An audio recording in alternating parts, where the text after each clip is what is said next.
player versus player. And if you're a man who's going to constantly give in to mental health problems or mental health trouble, you're not going to be able to compete with the men who don't. Okay, but can we validate men that have...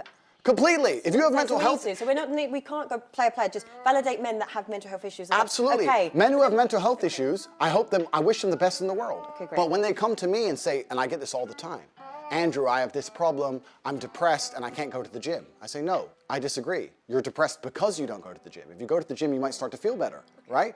I'm saying you can't sit as a man and afford the luxury of saying, I have a mental health issue today, I'm sad today, I'm stressed today, I'm emotional today, I can't work, because you will lose against the men who don't do that. And the male world is more competitive than you could possibly imagine. And it's the women who pick the winners. So I find it very interesting that a woman sits here to me and says, no, men are allowed to sit around and do fuck all and feel sad. And those are the men they ignore when they DM. No. Those are the men they ignore them all. No, actually, can I just chime in here?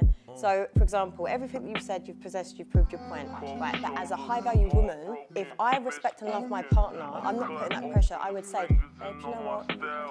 Like, there are women that actually enable men to process that emotion. Agreed. But yeah, so we'll still go back to tomorrow. Okay, Agreed. Let's go back to work. But there are good women out there that don't put that pressure. I feel like your reality on women is warped because of a certain caliber of women. Yes, it is. I agree. You're right. But you're missing a very vital point of that story.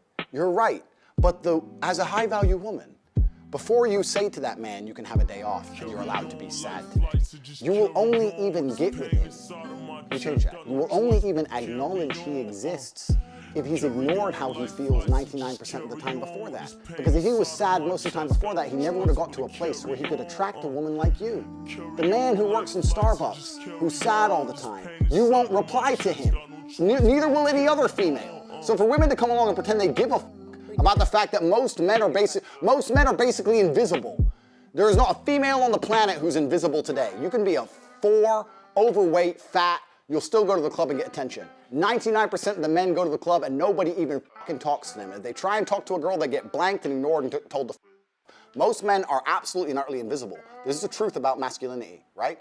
It's very easy for women to sit here and complain about the top 2% of men because I dealt with this guy, he's arrogant, blah, blah, blah, blah. Most men don't even fucking exist. They send 10,000 DMs and never even get read, let alone replied to.